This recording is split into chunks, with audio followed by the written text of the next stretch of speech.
Susan, thank you very much. I really appreciate you bringing that here today. We do want to jump right to Yujuan Chen, it's our next speaker. She has also been critical in the development of this soil profile rebuilding and kind of take a deeper dive into that case study. And so you also might be familiar with Yujuan, as she was steward of this urban soil activities at TreePeople in the past. So welcome, Yujuan.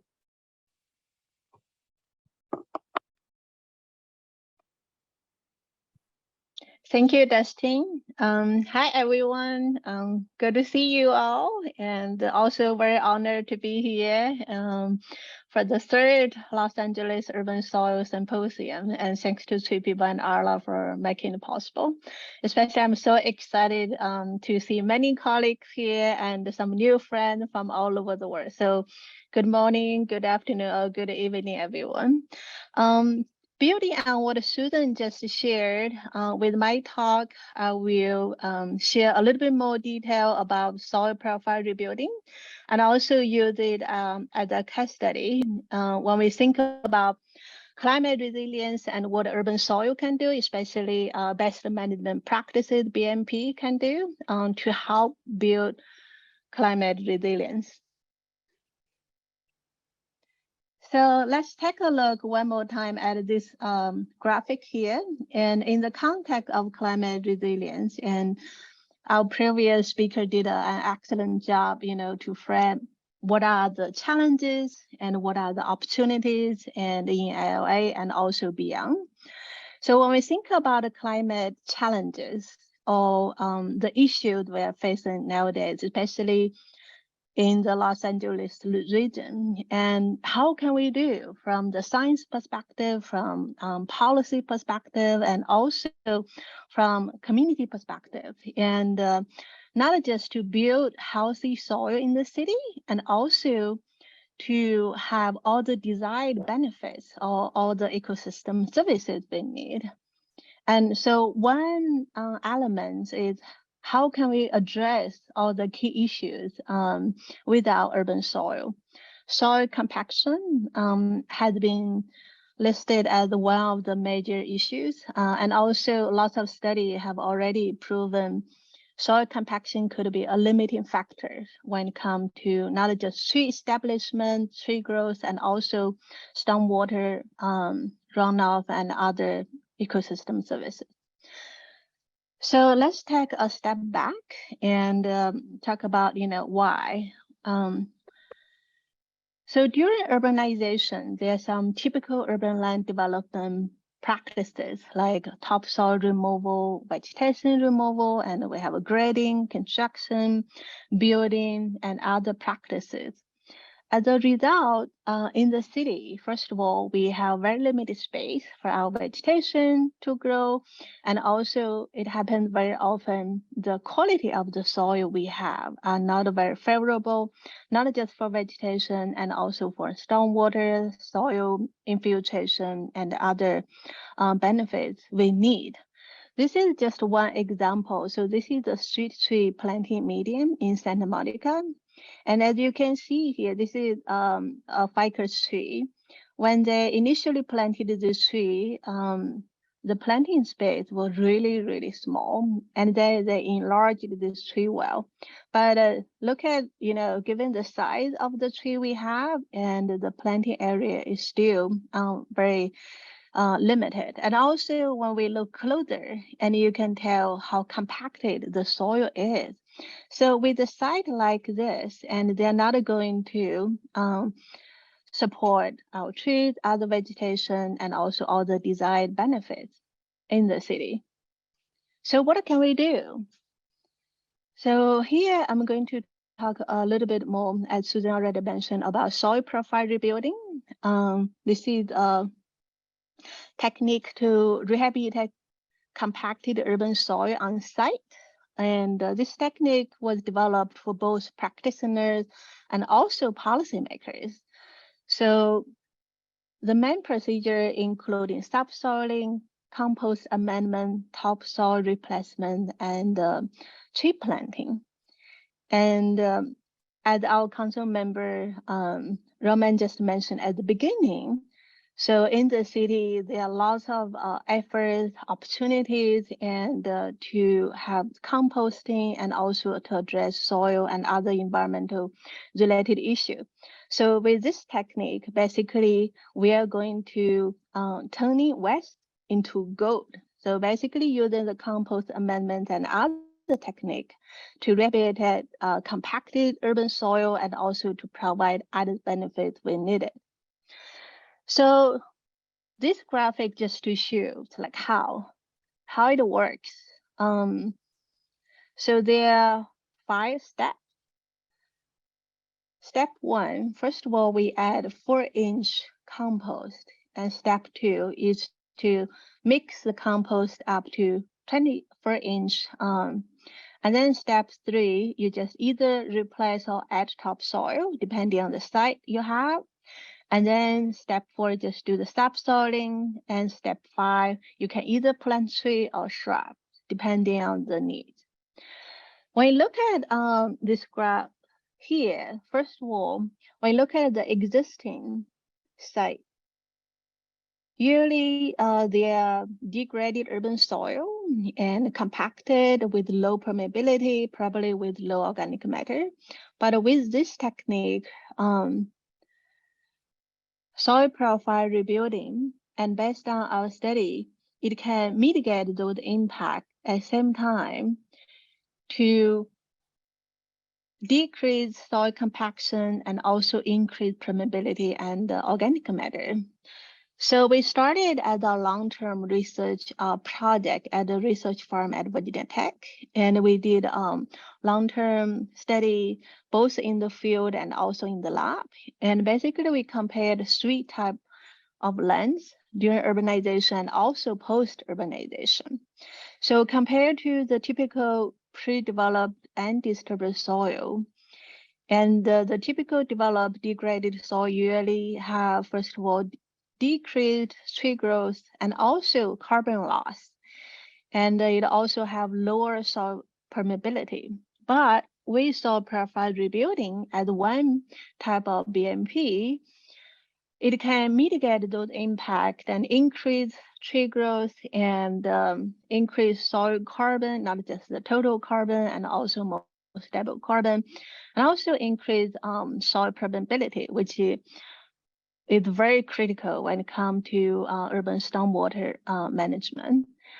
And all the results have been published on several peer-reviewed journal articles. I'm not going to give too much detail here with limited time, but I just want to take tree growth as an example. Within only 6 years, and rehabilitated soil have almost twice tree canopy of the unrehabilitated site. Twice. That's like double tree canopy. That's a lot, especially for cities. You know, they are looking for either to sustain or increase their tree canopy.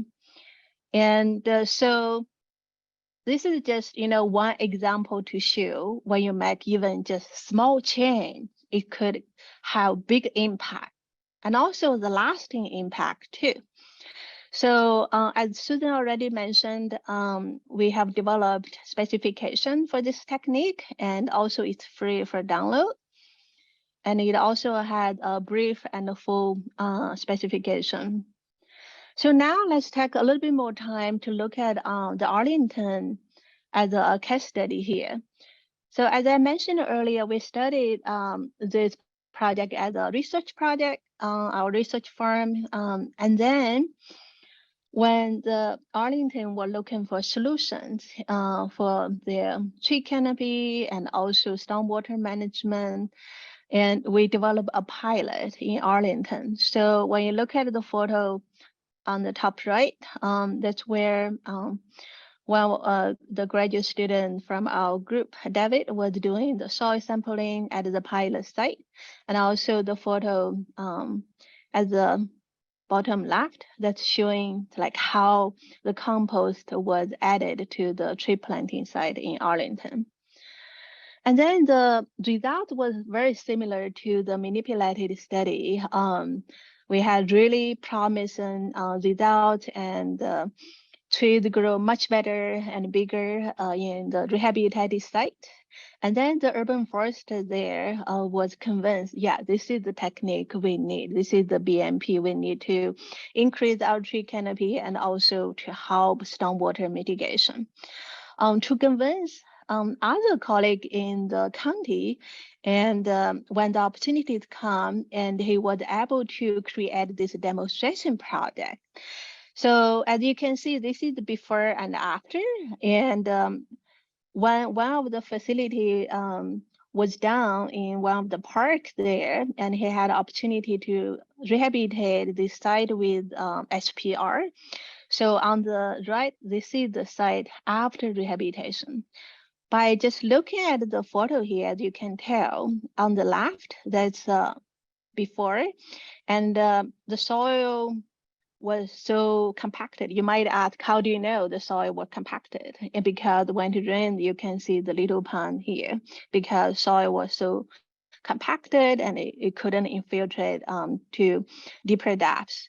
But after rehabilitation, as you can see, first of all the plants are happy there, they grow really well, and also it helps significantly with stormwater runoff. They also use this demonstration project for education, outreach, and community engagement. So not just implement the project on the ground, they also integrated this into their policy for their stormwater management. With this policy change, first of all, there are two main functions. First of all, they use this for soil decompaction and amendment. And also because of the policy change, it also helps minimize site disturbance when it comes to new urban land development.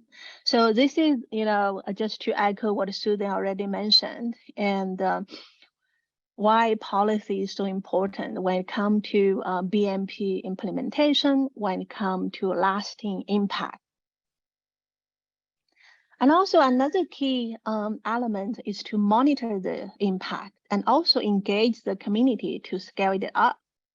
So for those two photos you see here, on the left, this is rehabilitated site. On the right, this is unrehabilitated site. And the urban forester, Vincent there, he used penetrometer and would measure soil compaction. So the higher the number you see here, the more compacted it is. So as you can tell, and compared to rehabilitated soil, unrehabilitated soil has higher number, and that means it is more compacted. And they also use this as hands-on experience for either community members or volunteers that work with at the demonstration project. In this way, people could really see the difference.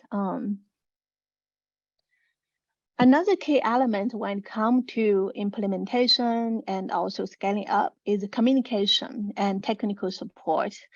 And so this is a video, a very short video Arlington has created. And they use this video, first of all, to show how you can apply SPR and step by step. And also, they also use this video to engage community members and to adopt and to implement this BMP on the ground. To closing the dots here, and this is the urban soil adaptive loop, many other already mentioned. For the Arlington case study, first of all, what are the goals they want to achieve? Because of the need, it is a needs-driven story. Because they wanted to increase the tree canopy cover, and also they had issue with stormwater runoff, and so they learned about SPR, and they decided to, and also see the promising results. So they decided to adopt it, not just to create a pilot, to have demonstration project. They also integrated it into their policy. And now with the ongoing education, community engagement, they also monitor the lasting impact and assess a community needs. So you might have a question. What are the key factors that drive SPR adoption in Arlington? And also, is there any tips when we implement SPR? So this is the secret sauce from Arlington, from Benson, the urban forester there. First of all, when it comes to the key factors for adoption or for BMP implementation, first of all, it has to be needs driven because, as I mentioned, they needed solutions for stormwater mitigation, for tree canopy increase.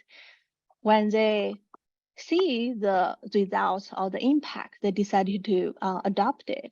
When it comes to the tips for implementation, so when you adopt a BMP or when you make the policy change, that's not the end.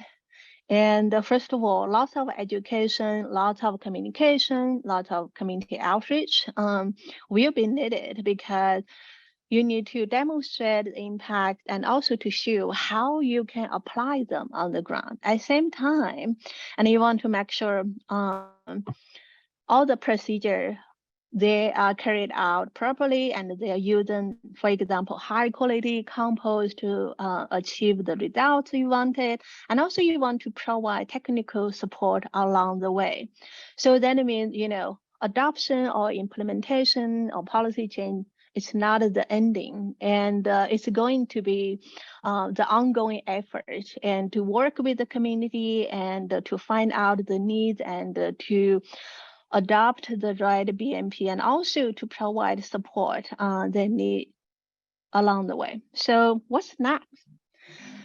And Yujuan, if you want to just wrap up yeah, in a few seconds, we have time for a quick break. 1 minute. Thank you. So what's next? And actually, currently I'm in Virginia, and this week we are going to do another round of soil sampling and tree measurement just to see the change or the impact after 15 years. And also currently I'm working with the city of Nashville and to use this SPR when they transform this weekend land you see here into green space. What about LA? And we heard a lot about the needs, challenges, and also great opportunities. And given, in LA County, we have 44% bare soil. How can we use soil as our climate solution to help address all the challenges or use it as part of the solutions and working together and to make sure we look not just up and also down to use the solution and our feet and to meet the community needs? That's the question for all of us here today. And thanks to the funding agency and many people helped with this project, especially my PhD advisor, Dr. Zende. Thank you all for your attention.